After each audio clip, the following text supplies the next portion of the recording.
Gentlewoman's recognized for 3 minutes.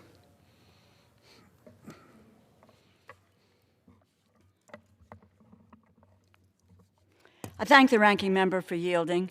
Mr. Speaker, the bill at issue today is not a serious legislative effort. It is political theater. Republican leadership is trying to use President Trump's aimless, costly, and illegal war with Iran to force through more funding for ICE and the Customs and Border Protection without any substantial changes that the vast majority of Americans believe those agencies need.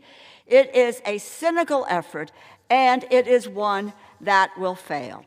If Republicans are actually serious about the threat that President Trump's war with Iran has caused, they then would move quickly to bring up my bill, which in fact, and I'll tell you what it will fund, and they rejected the amendment last night in the Rules Committee. The bill would fund law-abiding components of DHS, Federal Emergency Management Agency, FEMA, Disaster Relief Fund, Cybersecurity and Infrastructure Security Agency, U.S. Coast Guard, Transportation Security Administration, TSA, the U.S. Secret Service, Federal Law Enforcement Training Centers, Science and Technology Directorate, Office of the Inspector General, and Federal Protective Services. These are the agencies that are part of what we ought to be funding, and we can fund today if the Republicans wanted to do it. And you know what, my friends? They do not want to do it because they support a lawless, reckless agencies, ICE and Customs and Border Patrol. We could set those aside for further negotiations as those negotiations continue. Unlike the bill Republicans have put forward, my measure actually has a good chance of passing if only the Republican leadership would allow it to come forward with a vote.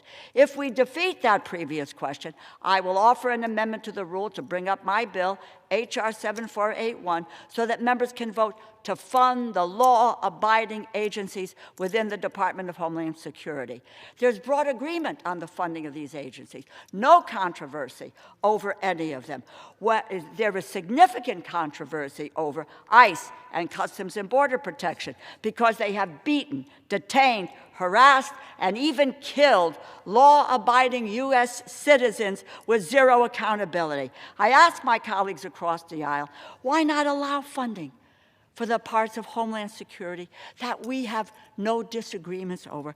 Let's pass those. Allow that disaster relief to be replenished. Allow TSA, Secret Service agents to be paid.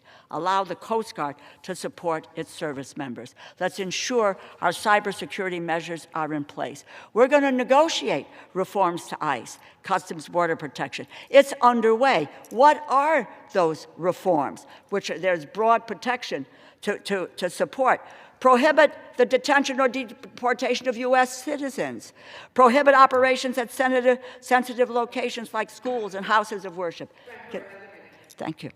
Require agencies to get a warrant from a judge before you kick in somebody's door. Remove the masks. Require badges and identification.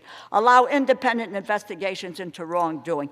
End racial profiling and end roving patrols. Let me just say what I am sick and tired of is listening to the crocodile tears that are being shed on the other side of the aisle for the federal employees who work at these agencies. They could care less. I'll give you examples. The president's budget had a $500 million cut to cybersecurity. Where were they when that happened? Where were they when President Trump and Kristi Noem talked about dismantling the FEMA, the Federal Emergency Management Agencies? Where were they on all of these bills where they had their guru, Elon Musk, said 1,000 people could go from the cybersecurity agency. Not a peep out of them for there. It is disingenuous. They know it. The public knows it. And in fact, they want to support ICE. They want to support CBP, but they don't want to support the federal employees. Vote no on the previous question. I yield back. Reserve.